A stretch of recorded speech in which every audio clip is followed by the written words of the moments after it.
on? Yes.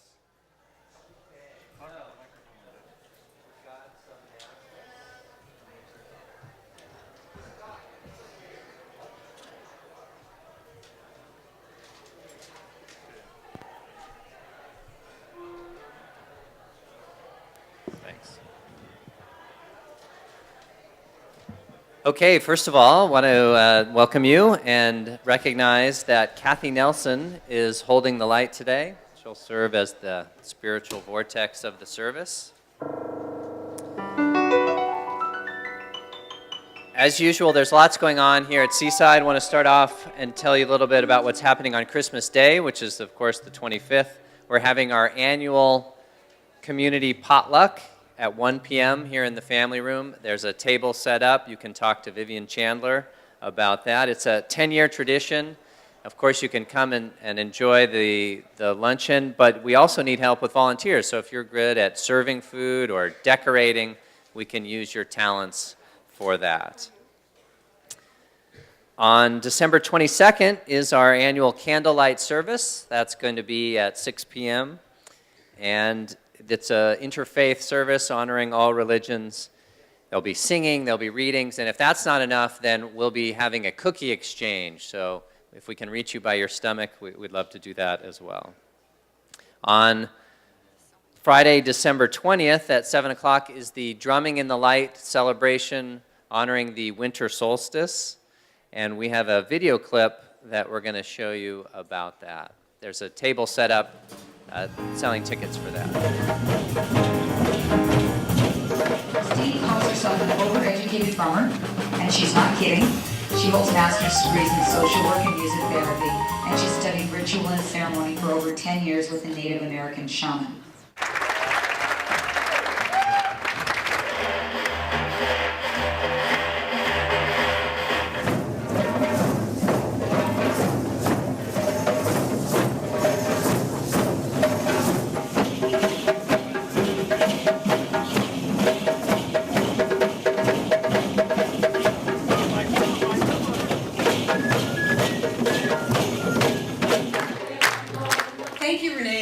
So powerful, moving. We can't help but fall into the beat.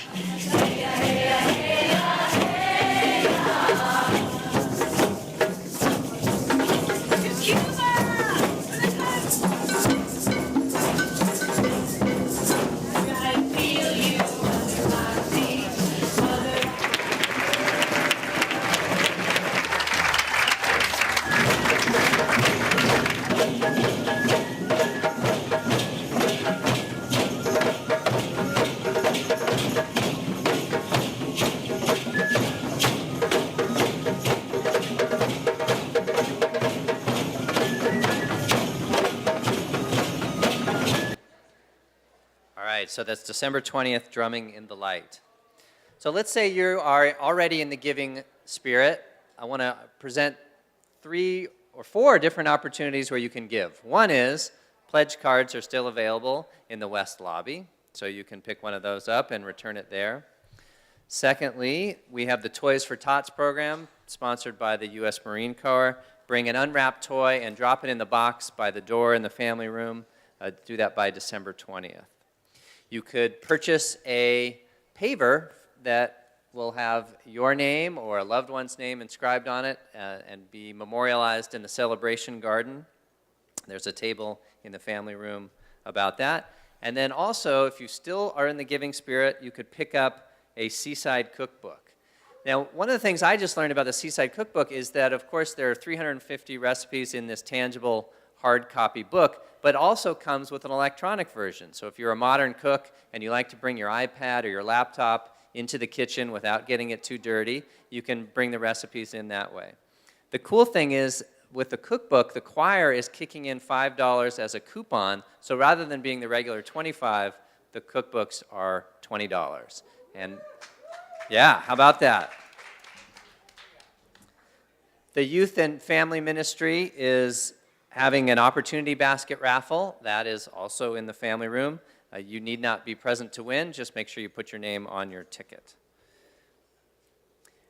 There are also tamales being sold, and Sharon De Leon has some yummy samples, so if you haven't picked up a tasty bite, then you can do that as well.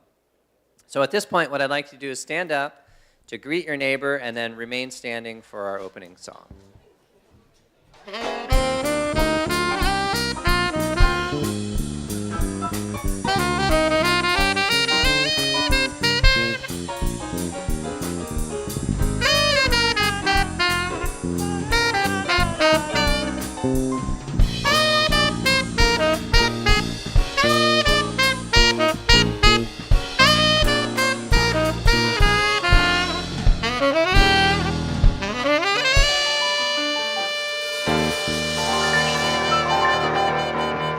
All right, please remain standing for our congregational song. Together this morning we're singing Joy to the World. Yes, we are.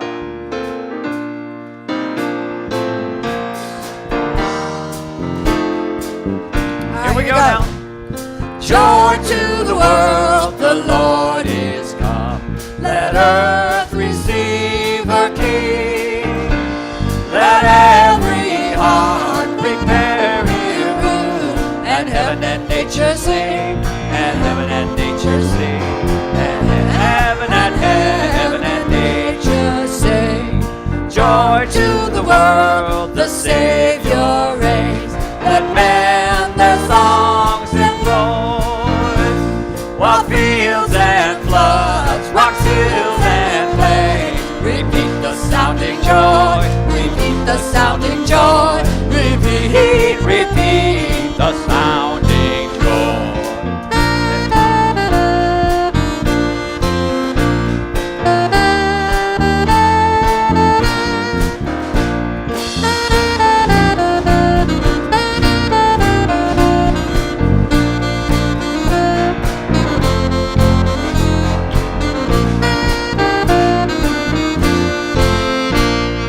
He rules the world with truth and grace, and makes the nations prove the glories of his righteousness, and wonders of his love, and wonders of his love, and wonders of his love.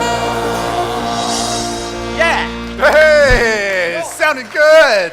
Good morning, Seaside.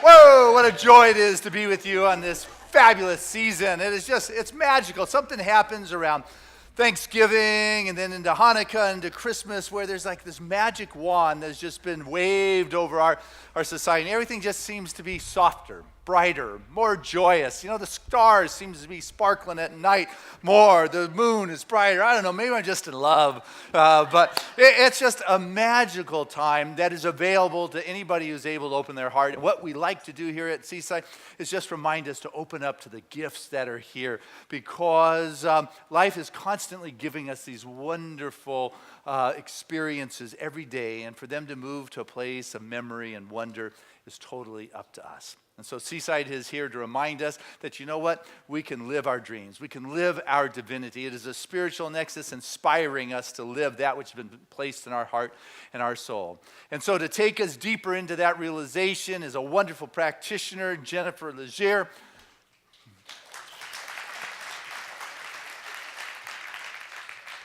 So I invite you to join me in allowing the vibrations of this beautiful crystal bowl to anchor us further into the stillness.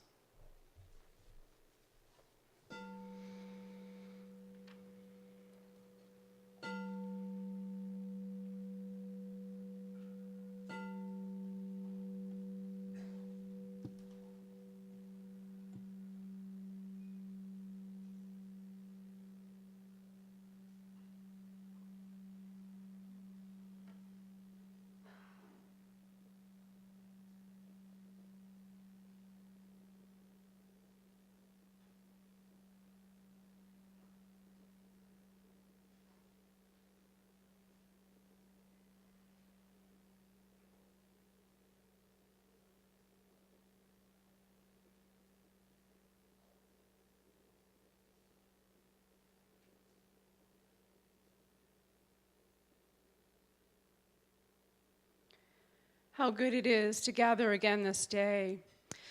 So in celebration of this beautiful season of light, and celebrating that Christ divinity within each one that is born. And so I know that the beauty and the splendor and the awe of this season magnifies and intensifies right here and right now, knowing that the power and the presence which has created the heavens and the earth is truly orchestrating this day. And I know that our time together is blessed. I know that the words of Reverend Dr. Christian are spirit-led and spirit-guided. And I know that they fall on open ears, and I know that each one here takes with them just that which they have come to receive, and that they, with open arms and open hearts, give that gift which they have come to give. And so I know that this beautiful reciprocity of this time together is absolutely blessed. And I call it good and very good with a grateful heart. I simply rest in this and allow it to be. And so it is.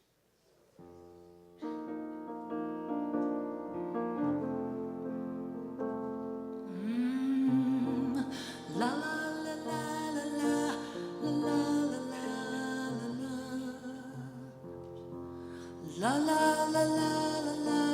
la la la la la.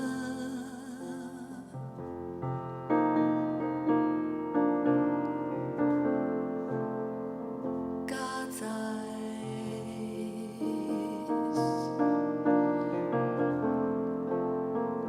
God's hands,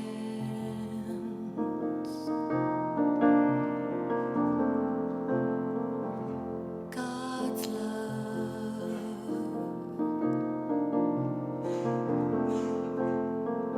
is planned.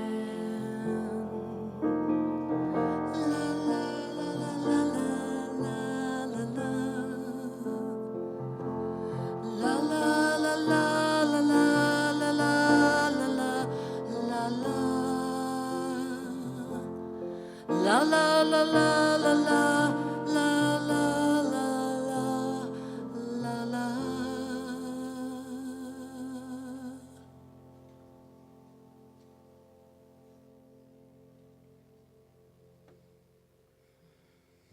That is our Reverend Fran. Thank you, Reverend Fran. And hello, yes, we appreciate you, love you.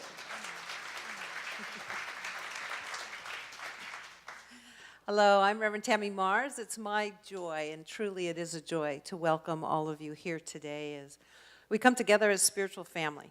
We come together in love. We come together to be that place of reminding.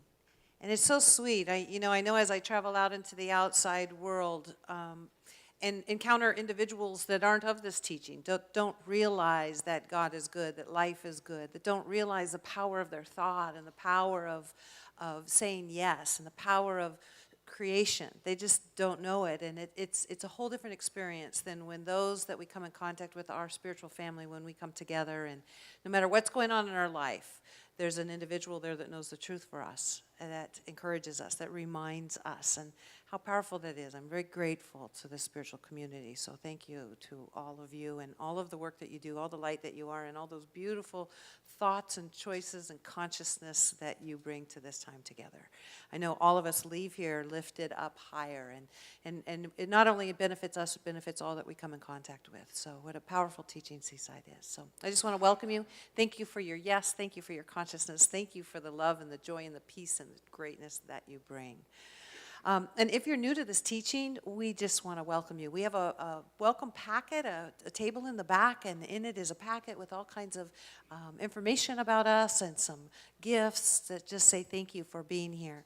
We also have a class that's the first Sunday of every month. It's called The Basic Beliefs, where you'll get a packet. It's an hour, it's informal, and it's a way that you can find out how you can incorporate the great teachings that, not only in this philosophy, but all of the great teachings in our life, on how you can incorporate them into your life. So it's the first Sunday of every month, so I invite you to be part of that. But right now, we are moving forward with our Joyous Living Journal that Reverend Christian co-authored with Petra Wells, Reverend Petra Wells. It's a powerful book be sure if you do not have it to pick this book up. He also has his one Joyous Freedom Journal, and it's a daily reading. And it's the most powerful way to start your day is to immerse yourself in truth, to remind yourself in truth so that you go forth, you're unobstructed, and God is flowing through you. So today, Reverend Christian's going to be speaking about seeing through God's eyes. I feel a little weird putting my glasses on then. You know, there's a whole book and study about how to get rid of these. I just haven't finished reading it. But I want to share with you because this is powerful as we do get to see as God sees. So I just invite you to take these words within as we feel them. We can close our eyes to this outside world and allow it to expand in our heart and our knowingness. It starts with a quote from Barbara DeAngelis. You can't ask for what you want unless you know what it is. A lot of people don't know what they want, or they want much less than they deserve. First, you have to figure out what you want. Second, you have to decide that you deserve it. Third, you have to believe that you can get it. And fourth, you have to have the guts to ask for it. So the reading goes on to say that Spirit sees you as infinitely precious and worthy. You are, after all, an incarnation of itself, of God itself, expressing and experiencing life as you. Spirit always wants the highest and best for you and sees you having it. Do you? So often you don't ask for what you want because you don't see yourself having or deserving it. Imagine seeing yourself, your life, and everyone around you through the eyes of love. Love always wants what is best for someone. Love sees that everyone is worthy of love and joy and great happiness. Love is the way that God sees. Start seeing yourself through the eyes of love. Now think about what you want and ask for it. You don't need anything to make you feel better because you already have all the love you need. Now ask for what you want that will help you be more expressive, to give more love, to love more, and to experience more. Ask, for you deserve all that life has. And so we just continue to take these words into prayer with us. As we just ask to be open, to know there is only one power and one presence, and that one power and presence is God, and it is the makeup of who and what we are, for it inhabits every cell of our beingness. It is the energy that envelops and moves through all things. It is the thoughts that we think, the feelings that we feel. It is the good that is everywhere present. It is the beauty and the peace and the love and the joy. It is God. And God is, and I am, made in its image and likeness. For God recreated itself and called it you, and placed each of us here at this time for one purpose, to be that instrument, that place through which the glory and the magnificence and the health and the wholeness and the abundance can flow through. So I claim it right here and right now for each and every one of us, for I know the absolute truth of our beingness, that God is good, and it is our lives. And so it's with this that I choose to open, to see as God sees. To allow my eyes to see the beauty that is everywhere present. To see with eyes of awe the perfect orchestration of life and the perfect manifestations and outcomes. And so it's with this that I now open my heart with gratitude as I am ready to receive. And so it is. Amen.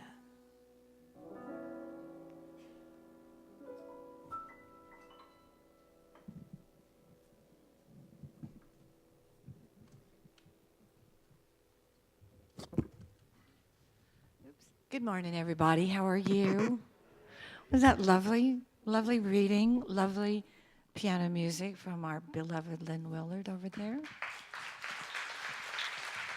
We are so blessed to have such talented people around us all the time, don't you think? It's just a blessing. I feel so warm right now, so warm and loved and tingly all over from that reading and from that accompaniment, Lynn. It's just gorgeous. So I'm going to let the guest artist introduce himself. What do you think? All right, now, Brian Charles Feldman, he's got so much history. He's got so much, he comes with so many credits. We loved having him here in the first service, and we have him again the second. Brian, would you please join me on the stage and let people know what you're up to? Would you please give him a warm welcome? Thank you. Thank you. Good morning.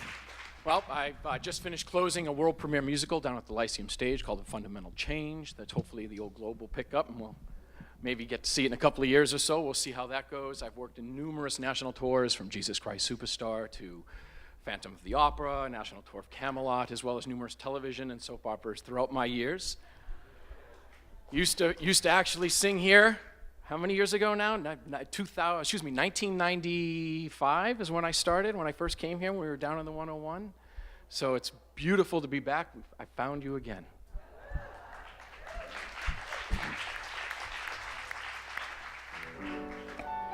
Here's a little holiday cheer. I hope you enjoy it.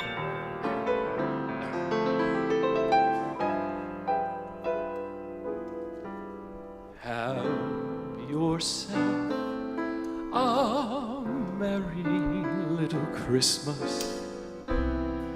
Let your heart be light. From now on, your troubles will be out of sight.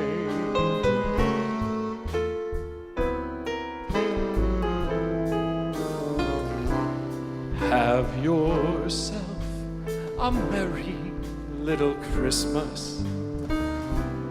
Make the Yuletide gay. From now on, our troubles will be miles away.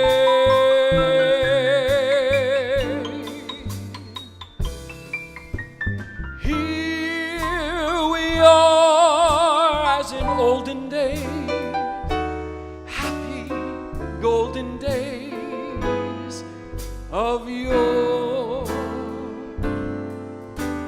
Faithful friends who are dear to us, gather near to us once more.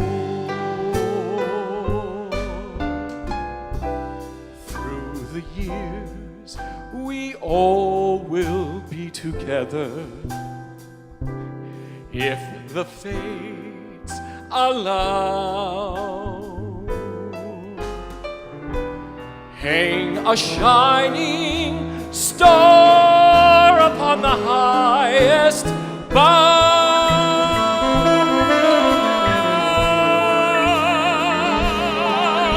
and have yourself a merry little Christmas now. Bob Mathis.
days, happy golden days of yore.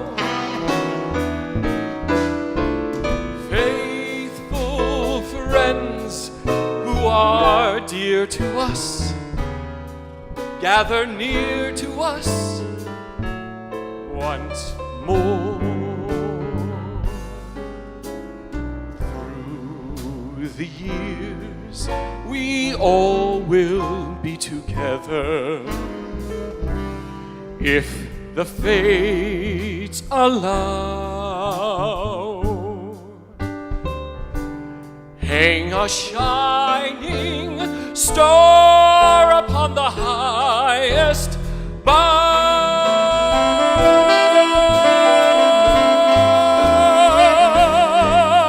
and have yourself a merry little Christmas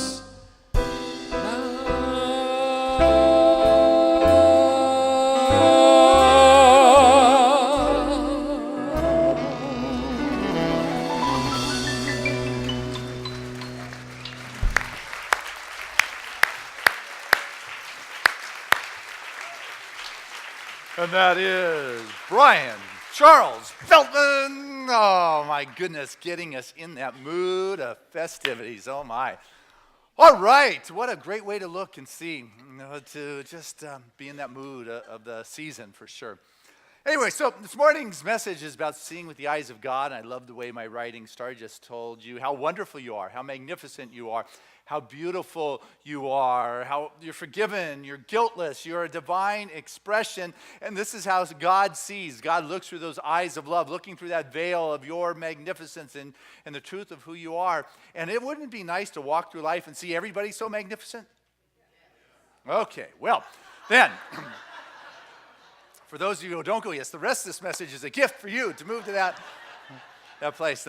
Now, well, I'll tell you what, it takes a lot of times to get to that place, faith, because when you don't see it going on in your life, it takes a lot of oomph inside yourself to have that faith, a substance unseen, to be able to see as God sees, to have a faith that is not based upon what is going on out there in the world, but what's going on in here in this inner world, and to step forth into a vibration or a frequency that is yet to take form, but to know that that is the truth, to be able to believe and then see, as opposed to having to see it out there and then I believe. And so many people want the proof. Show me the documentation so I can believe it is so. What faith does is it allows you to know that it is so, and it begins to show up in your life, in your world. But you've got to have the faith even when it's not looking that way. And I saw an amazing video Callie shared with me this summer. I think it came off her Facebook, which is why I didn't share it with you right away, because I sometimes question the credibility of what I'm actually seeing on that kind of media. But then someone shared with me, Joel Osteen wrote about this story. And now if Joel wrote about it, it's got to be true. So anyway, what I was watching was just spellbinding in the sense there was this teenage girl driving her car in the storms, and she went through into the water, and her engine stalled. The water went up, and it filled her engine, and the rising water lifted her car. And here's the video. You're watching this teenage girl floating down in this river of rising water. And as the water got up to her hood, you could see her trying to struggle to get out the car door, but the car door, the weight of the water, she couldn't open the car door. And being that the engine was shot because of the water, she couldn't roll down her electric windows. You saw this one too. It was on the news. And so you're watching in horror, and as a guy jumps in the water and swims out to save her, you can just see him pounding on the windows to break the windows to get her out. But we got these wonderful windows that don't break anymore. And all of a sudden, you just watch in horror as the front of her car goes down. It sinks with the water, and the car starts going underneath the water, and the car submerges, and it disappears in this moving river of water. And some guy from the side jumps in, and he swims over. Somehow, he finds this car that has disappeared under this river, dives down underneath the water, and he's like, you're holding your breath for him. Just, see, I told you. And all of a sudden what happens is you see this girl's hand come up out of the water, and then they pull her up out of the water, and they get her over the side, and she's fine, and she walks away. And the amazing part of this story, and the newscaster, when the wrecking truck pulls the car out, is the window had never been rolled down, and there was no sign or evidence that the door had ever been forced open. And the announcer, the newscaster, oh my, how was that possible? I share that not looking for the answer as to how it was possible, because they could not define it. But here it is, captured on film for our nation to observe. It went viral. And all of a sudden, to have the faith that say, you know what is impossible? The windows don't roll down. The car doors cannot be opened. And somehow this girl on camera, like a magic act, gets pulled out of a confined environment. Those are the things that are possible when you have the faith and you choose to see as God sees, that there is an answer here. With God, all things are possible. What am I seeing? Interesting study done. A couple of basketball teams. There was this one coach at the beginning of the season. He thought he would get his team to practice free throws, because you can win the game supposedly at the free throw line. Shooting free throws in a rim that was smaller. His conviction was that if these kids could make their free throws in smaller rims, that when under pressure time, they could sink it when the rim was bigger. So he got a bunch of rims like from carnivals, and they put it up there, and they spent hours and hours shooting, missing. And then there was another coach who had the concept, same season, that if he gave the kids a bigger rim, that they could never miss it, that somehow that would be better. And as the season progressed, they charted these two studies. And what was amazing is the kids who shot into the smaller rim, who kept missing in their practice, actually missed more percentage-wise, because their vision was they kept missing, even though they could get it in better, than the kids that had the larger rims, whose vision was they kept sinking free throw after free throw, that when the pressure time came, their vision was sinking free throws. What are you perceiving? What are you seeing? Are you seeing as God sees in your life? Because I'll tell you, a lot of people focus on what it is they don't have in their life. They focus, Christian, I wasn't born privileged, or I was not educated. They're focused on not having enough, or not being educated enough, or not being old enough, or what they don't have. What you've got to do is begin to focus on sinking those free throws. What you got to begin to see is, as God sees, that even what looks impossible is possible. Bringing people out of a locked car is possible, even when it's underwater. Or am I choosing to focus on what I don't have or what I can't do, or am I focusing on what is possible? Am I living in the possible? Am I living in that place of faith, of the substance of things unseen, unformed, and yet knowing that I am stepping into that future unfolding picture because I have the faith? Because I tell people that if you can't be positive, then just be quiet. You know?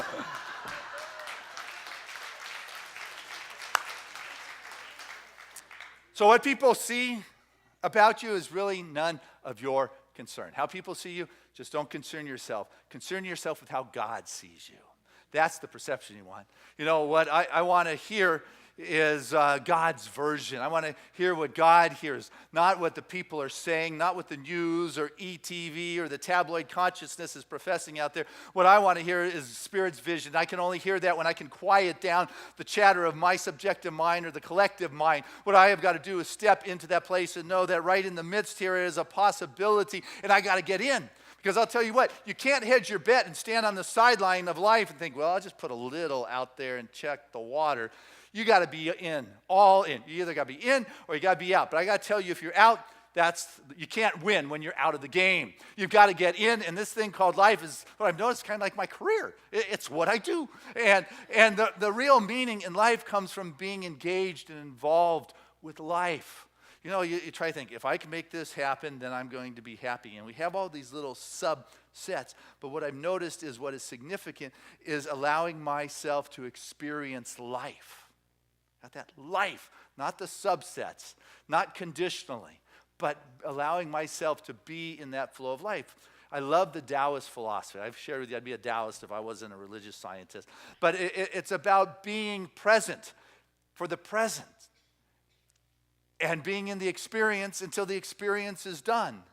and then being done and moving on, so I am present for the next one, not caught up in the subset trying to make this happen so I can be happy and experience life, but rather I am now available for the new expression of life. I'm now available to grow and move and flow with the expression. I'm not trying to control what is going on. I am experiencing what is going on in life from the God perception, from the God perspective, not labeling this is wrong and this is bad, but rather this is God expressing here and now. Eric Butterworth, he said that that you don't go through life, you grow through life. And that, what it is you're doing, it's not to get, but rather it's about becoming. And so, if you got some mishaps and misfires, it doesn't matter how badly you have screwed up. It's not a huge mistake, because you may have noticed some of those wrong choices has taken you to the right spot. Gahil Gibran talks about he learned silence from the talkative. He learned tolerance from the intolerable. He learned kindness from the unkind. And how strange that he's not grateful to those teachers. It's those misfires, those mishaps, those miscues that actually will carry us, but we sit there in judgment saying that is bad. If I choose to perceive as God perceives, then what I can find out from a chaotic environment, that I can learn to be at peace in the midst of that.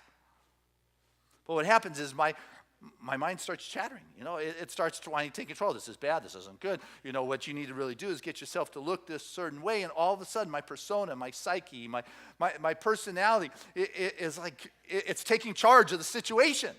It's not allowing God to come through and perceive as God sees. My psyche wants to, really control this environment and how things look. I become conscious, self-conscious, trying to make things happen a certain way and have them turn out a certain way and be perceived a certain way. And I don't know if any of you have this kind of chattering in your mind that makes you so self-conscious, but what I learned is I would be so much happier if I wasn't so neurotic about trying to make things look a certain way.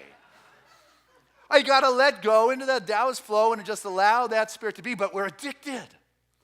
Just like a drug addict has got to get their fix, and they are at the demands of the addiction, people become at the demands of this chattering mind that needs to have it be a certain way, or I've got anxiety, or I'm worried, or the perception of me is going to be like this. I can't let go. And as we continue to try to feed that addiction, it becomes louder and stronger. And what's going on? It's like, whew, take a breath and remember that people can break their addictions.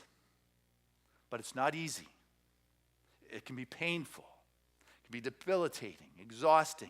To be able to free one's physical and psychological and emotional attachment to the demand of something that is outside of the God perception. But you can. You can. And that's what I see. As I started this morning, see you as God sees you. You're perfect. You're beautiful. You're whole. You're guiltless. You're an expression of the divine. And the wise have found that it's not about fighting life and trying to control it, but it is a surrendering to the flow, to the expression, to the emanation of the divine itself. I'm going to give you a key to healing. Is that the answer and the wholeness is there in the beginning. 2 times 2 from the beginning has been 4. It's not going to become 4. In our traditional math, 2 times 2 from the beginning has always been, always will be 4. God from the beginning is always whole, complete, answered, taken care of. It is handled. But you got to believe, and those that can embrace that and see as God sees, may be able to see in different kinds of ways. I just finished Malcolm Gladwell's book, David and Goliath. No big really revelation there. David, the little kid, shepherd kid, and Goliath, the big giant, and the correlation about big corporations and little folks are taking on the big guy. And they show that when the little guy approaches the battle or the giant or the superpower, in a non-traditional kind of way. I mean, if I'm going to fight Goliath on Goliath's battlefield in his armor, I'm going to lose. He's the biggest, baddest, and best. But if I'm going to come with a new approach that's not like in the playbook, boom, there's a possibility there. They did a study of the wars with the big superpowers and the strong dominant nations against the little guys in the last 200 years, and there's over a third of them that have ended up winning because they did not fight the big battle in the big battle kind of way. Heck, man, look at the Chargers this week taking on the number one team. You know, they just kept the quarterback, the best in history, off the field. They played a different kind of game. There are ways in which you approach things. And as you begin to see as God sees, you realize that I can't win this battle taking it on in the traditional kind of way, but there's another approach. And one of the examples Gladwell uses was this basketball coach from the Redwood, California, up in Northern California, of a girls' basketball team, junior high basketball team. This guy's daughter wanted to play basketball. She wasn't any good. Her friends weren't any good, but they wanted to play, and Dad said sure. He was from Mumbai, so what did he know? So he said, yeah, I'll coach your team. And so they got in this basketball league, and all the other girls were bigger, better. That was the Goliath. That was the giant. But faith, being able to see as God sees, allows you to see something different. And being that he was from Mumbai and doesn't play basketball like everyone else, he realized that the game pretty much takes place down underneath the basket, this end of the court. And then you run on down the other end of the court, and you play down here on this 20% of the court. And then when you're done, you go back. And that's how people play basketball. But being he didn't play basketball, he saw, how can I play?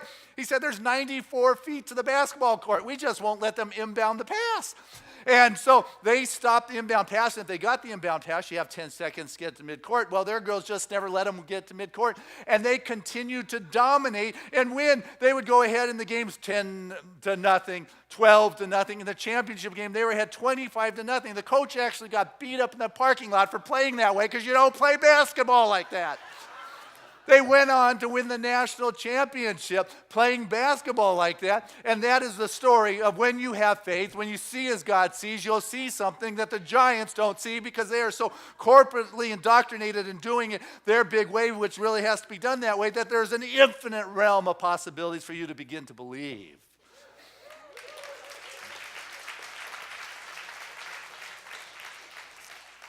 So, as you begin to see as God sees here, you begin to recognize some of the traditional ways to healing may not necessarily be the answer. Praying to God to end whatever, and it hasn't ended in thousands and thousands of years, may not be the way. I just put that out there, just since it, but also with healing. You work with our spiritual practitioners, and you go there for healing. What's interesting about healing for me is when I'm asked for a prayer request, I'll include the request so people know I'm actually doing the prayer for what they wanted. But I want you to know the real truth of my approach to healing and prayer. It's very simple. And it's true whether it's small, a scratch, or a cancer. Is to see in that situation the presence of God. I will see that individual or that circumstance as a full expression of God. I'm not trying to have God heal a cancer. What I am doing is seeing the presence of God expressing right here, right now. And that perfect healing, I have seen bodies get miraculously better and walk up, and whatever growth was there is now gone. And I've also seen people have perfect healing and leave this planet. What I have learned clearly is not for me to say what is that perfect healing. It is my responsibility to see the presence of God, to see as God sees the wholeness, the perfection. And somebody's wholeness and perfection is not based upon the physical condition. This is a body in which the wholeness and the perfection is walking through this world. And so what I want to know, as God knows, is the wholeness, and there is an intelligence that guides this galaxy. It knows how to take care of what is going on. And my responsibility only is to see the expression of God right there with that individual and that person or that situation, and allow that to take form and allow that to guide it into its perfect expression. That's my approach to it.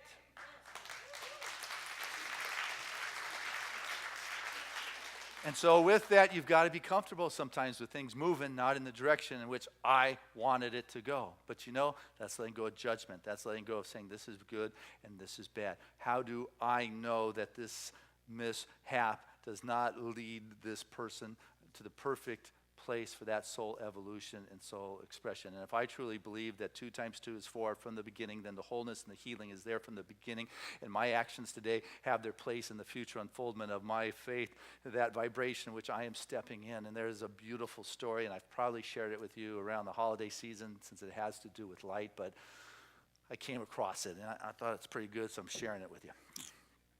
And it's actually from 1991. Robin Stevens, 16-year-old girl, the holidays, what do you get your dad? And she felt that dads are hard to buy, moms are easy, they need everything. Dads, they got it all.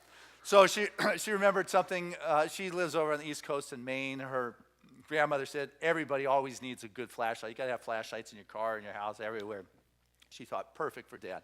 She bought her dad for this Christmas just your garden variety, ordinary 3-cell plastic flashlight, and she really liked it because it was waterproof, and Dad spends a lot of time on it. And on the day when he opened his present, he smiled and said, honey, just what I needed. That was great. But little did they realize how much he would need it. Because on January 16th, he was out bringing a tugboat back from the derricks in which they were working out off the coast of Maine, 25 miles off the coast. And they were in what was one of those perfect storms, absolute nightmare. It was 6 o'clock at night. For 3 hours, it had been pitch black. The weather had just been tanking. The 25-mile-an-hour winds creating minus 60 wind chill factor, and just their boat was just being pummeled from both sides from the waves, just crashing in all directions. They had sea smoke, which comes from the difference of the air temperature in the water. It was just a thick blanket that you can't see through, so they couldn't see what was hitting them. When they did get a glimpse, the captain, who's up in the pilot house, looks down, and he sees the stern of his ship going underneath the water and not coming back up. Bad thing. No way he can get down there. The decks are all icy. He can't see out his window. They're iced over. Arthur Stevens and the captain and one other guy on deck, they call in to the Coast Guard and say, Mayday, Mayday, we're going down. We need help now. This is Harkness. We need help now. Help.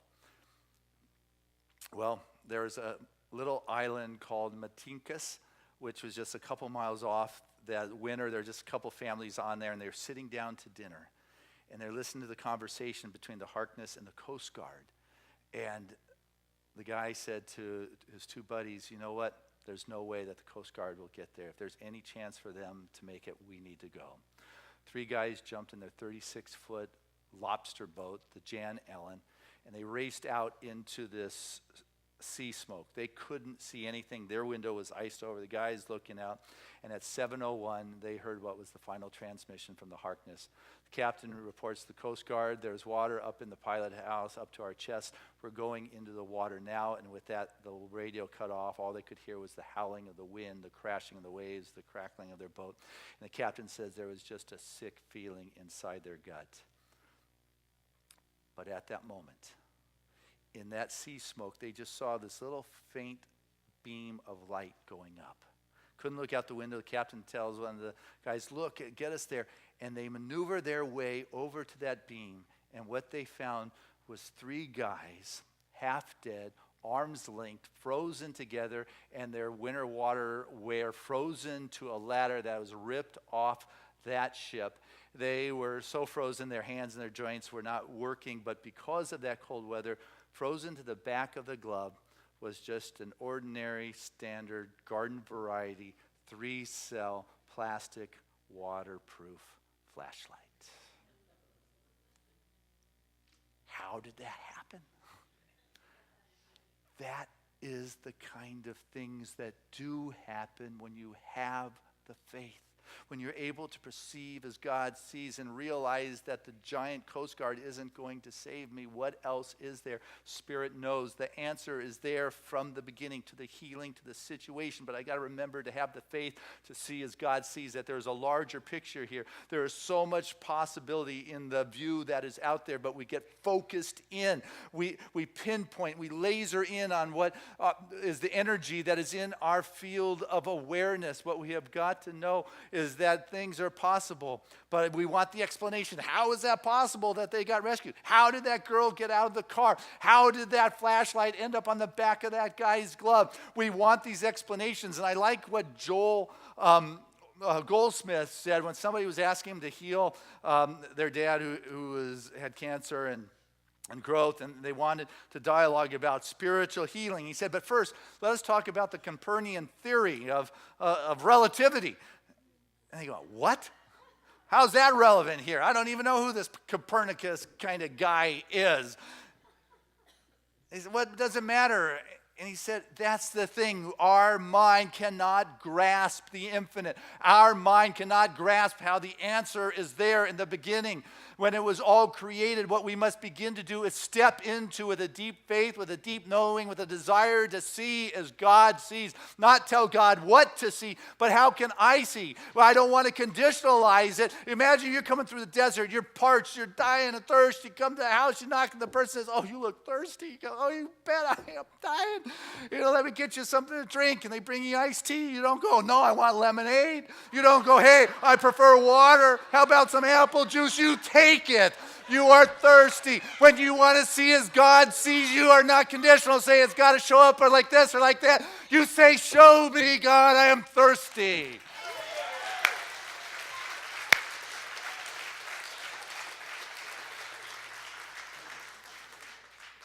So how in God's name is it possible? Well, that's it. In God's name is how it's possible. How am I ever going to pay this debt? By seeing as God sees. How am I ever going to get well? By seeing as God sees. How am I ever going to make this dream come true? By seeing as God sees. We get so caught up in what it is that should be or how it could be. What we must get to is how it is. And what is love is. Joy is. Grace is. Infinite abundance is. Wisdom is. God is. And my challenge and hope and prayers for you in this holiday season is to allow the isness of God to fill your perception of what is possible in your life and have faith that it is so. God bless you as we do this.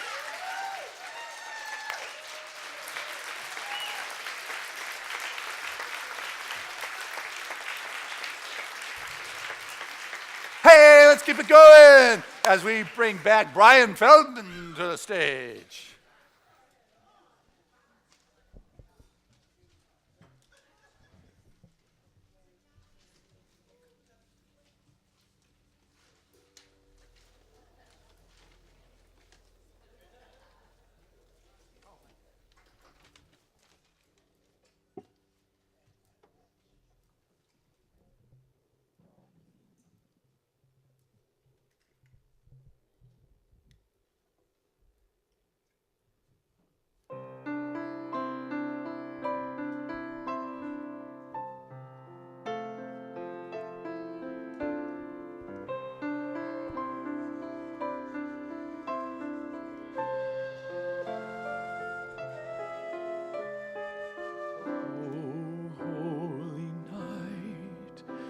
The stars are brightly shining. It is the night of our dear Savior's birth. Long lay the world in sin and error pining till He appeared, and the soul felt its worth. A thrill of hope, the weary world rejoices, for yonder breaks a new and glorious morn. Fall on your knees, oh, hear the angel voices, oh, night divine, oh, night when Christ was born. Oh, night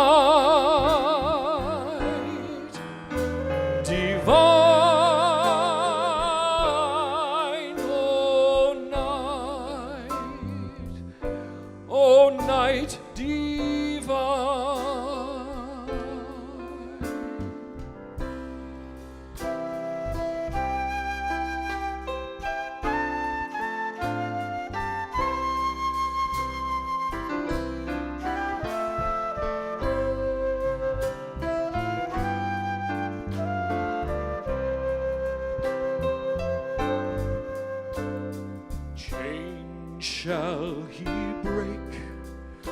For the slave is our brother, and in his name all oppression shall cease. Sweet hymns of joy in grateful chorus raise we, let all within us praise his holy name. Christ is the Lord, that ever praise we.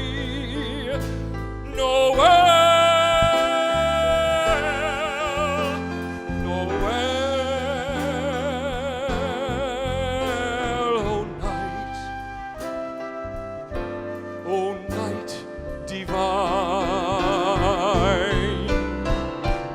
Noel,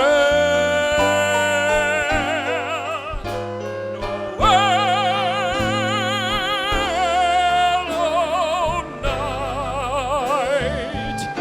O night divine,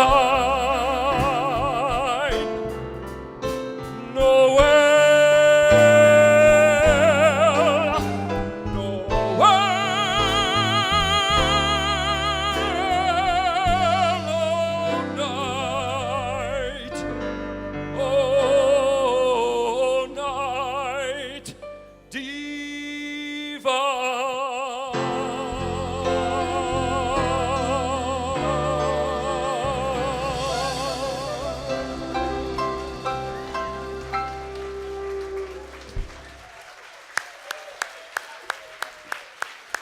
Nice job. Brian Charles Feldman. Woo!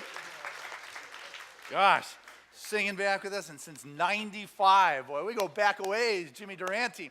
And since then, this Christmas season, his daughter, and I guess son-in-law, are giving you your...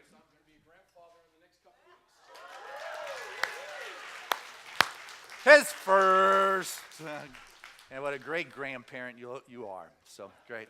Hey, this is the time of our service where we have the opportunity to unite together in our givingness, the sharing of our support to this spiritual community, to help create this wonderful place that is about love, is about kindness, is about universal spiritual principles, the birthing of a new sight and a new vision and a new light at this time, something we're celebrating, the returning of the sun, the joy of truly a community that can come together for healing, and a reminder of the truth, and to see as God sees, to hear as God hears, and to leave the concerns and the worries outside, that this truly is a sanctuary, a safe haven for the place of peace and a sense of security of knowing all is well, that no matter how tight the door may be jammed shut, there's always a way through that. No matter what is going on, I can always shift my vision to a more positive, affirmative approach. This is the kind of spiritual space that you have created. And together at this time, every week, we pause and give our support in a financial way to allow us to continue to move through this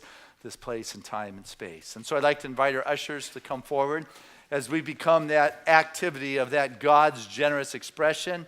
And thank you to those that mail in your contributions when you can't be here, as well as great appreciation to those of the auto tithe that, through the pledge program said, hey, count me in. And, you have my regular support through the course of the year for the regular ongoing responsibilities that are here. My heart goes out in appreciation to everyone who contributes, no matter what level we play at. Together we have created this. You are an integral part of that.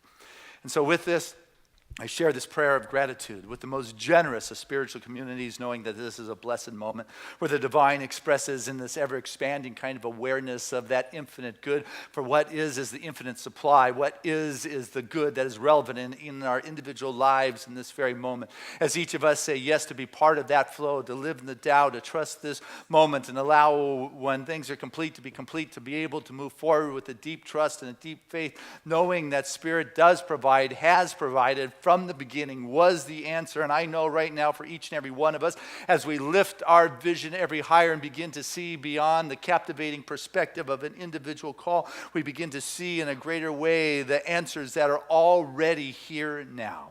Grateful to live in this affluent flow of life and surrender the concern and open up to the fullness of Spirit itself. I say thank you. And it's from this state of grace and appreciation we go forth into this time being that conduit of the abundant flow of life. And so it is. Amen. And together, let us say our affirmation of abundance, which is, Spirit continues to bless my world. Gratefully, I live as the giving expression of Spirit, opening the floodgates of the affluent flow of life now.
The guys from Seaside, timing it perfectly.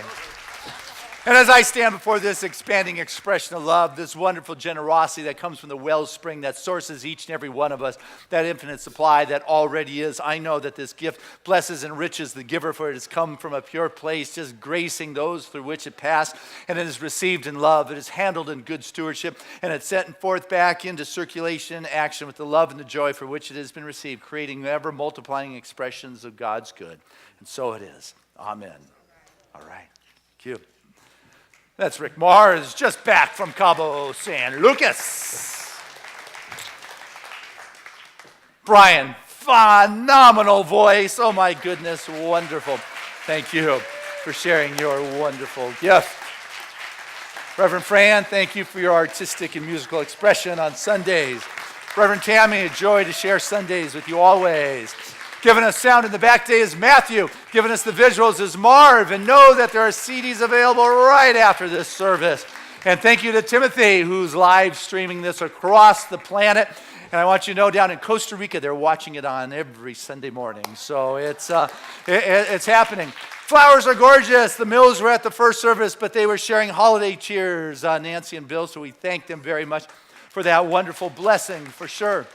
And I see people have found the bling that is happening in the back. There is holiday shopping awaiting for you as soon as I stop talking and plugging what's going on around here.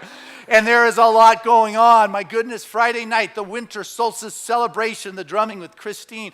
If you came last year, you know it is so paganistic as it gets.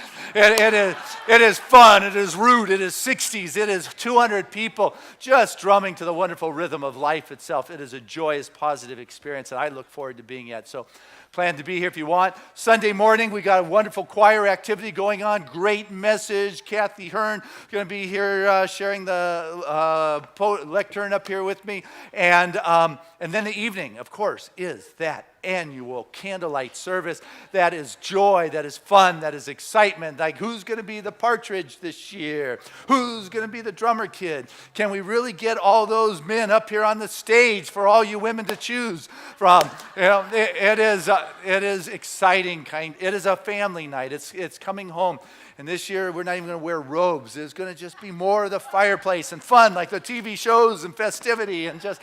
It's going to be a magical, magical night for sure. 6 o'clock, come on, be part of it, and we'll be led by practitioners processioning on in. And then we got Christmas Day here, New Year's Day here. The activities are there. We'll talk more about it next week. But there are things you can get. Toys for Tots. I see our box is almost filled up out there. You have got pavers if you want to leave somebody's name as a holiday gift. We have got cookbooks. I could keep going, but what I want to do is pray because you want to shop, and so I know. Right now, I'm changing my mind. I want to talk to the kids. Sorry. Yes. What you got? I am grateful for the whole world and bye. All right. I'm thankful for my mom because she's special. All right. Let me go here. I'm grateful for my dad. No, we got enough going here. I'm grateful for love. Oh. Bye. Bye. I'm grateful for Santa to give me a transformer and race cars. Oh, nice. Brandon, did you have something you wanted to say? I'm grateful for my family and my grandparents. All right. Did you want to say something? Wait, I forgot what I was going to say. You forgot. Okay. Anybody else? Hey, Bob, how's it going? All right. Hey, we're sending our kids to camp. I'm going to pray. With that joy, with that love, with that laughter, with that fun, that's God. I mean, you can't articulate. You can just feel, you can sense that wonderful frequency, that vibration. You begin to open up and to see and perceive beyond the particulars and know that there's something fabulous that's happening. That spirit, trusting that, living in that, being that is where the healing happens. Not because I need to tell God what to heal and what to fix, but because I trust enough to be that expression of spirit. I trust that which has been placed within me is God. And so what I know right now for each and every one of us, for any of the messes that we might be looking at in our experience in life, that answer is there from the beginning. And that whatever has captivated the view and the perception now dissolves into the nothingness from which it came. Whatever was the power that held that grip begins to loosen up. And what I recognize is that light that was given to us when we started this journey is able to shine bright for all to see. For in this birth of this new perception and this brighter light, I know right now what returns at this time is a greater sense of peace and security for each and every one of us as well as humanity. And any dynamic of challenge that has captivated our experience in this human experience is what's going on. But I invite you to lift it into this light and know no matter how opaque the sea fog may get, that there's a light that can shine that will show you through. That brings the answer and the healing and the resolution to whatever dynamic may be going on. So as I know for each of us traveling through this season of joy, of the holidays, of question, of exploration, of nostalgia, of feeling, of struggle, of joy, of whatever it may be, there is no right or wrong other than a deep knowing that it is perfect just the way it is. Being in that Taoist flow, trusting that which is will be done when it is, and living life and finding the meaning of living in the moment. I let go to the healing, to the wholeness, to the vibrancy of spirit, knowing every prayer in our prayer chest is answered, knowing that this spiritual community continues to grow, to prosper, to thrive, because every member of this family, everyone committed to this consciousness, finds the opening for the greater flow of Spirit. Thankful, with a deep sense of peace and security, I let go with an appreciation and gratitude for the realization and the expanded sight and vision. So it is. Amen.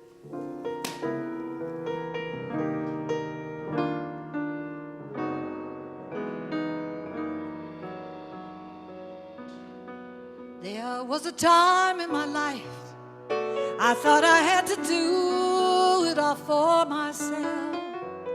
I did not know the grace of God was sufficient.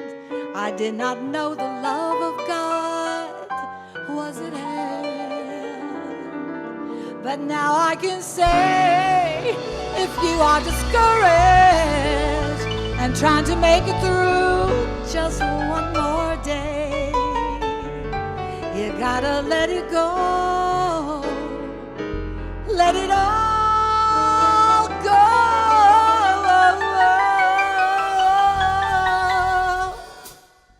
And this is what we have to say. Come on. I release and I let go.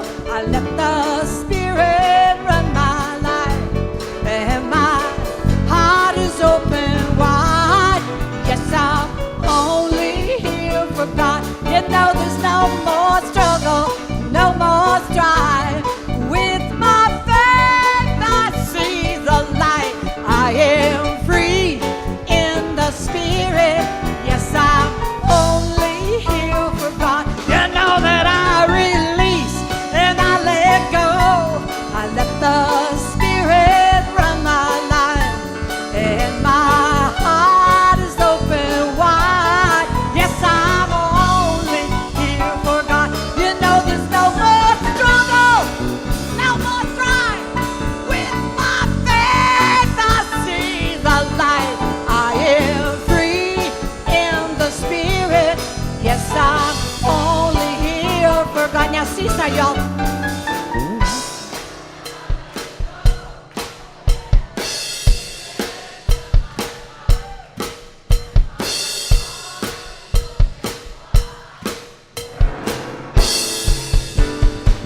You know there's no more struggle, no more strife. By faith I see the light. I am free in the Spirit. Yes, I'm only here for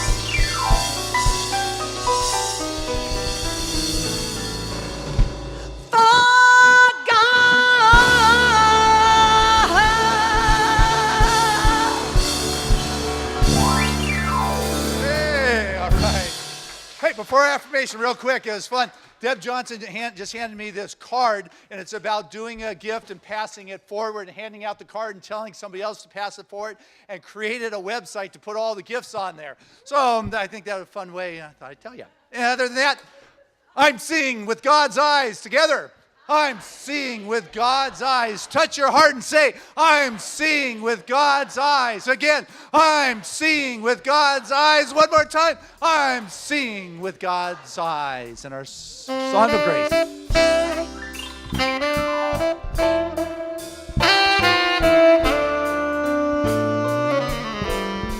I'm living in love. I'm living in peace. I'm living my life for what I believe. Through joys and through fears, in this world I walk. God's grace shines on me. Well, it shines on us all. We are living in grace. We are living in grace. We are living in grace. We're living in love. We're living in peace. United we stand as one family. We honor all truth as together we walk. God's grace moves through me and it moves through us all. We are living in grace. We are living in grace. We are living in grace. are living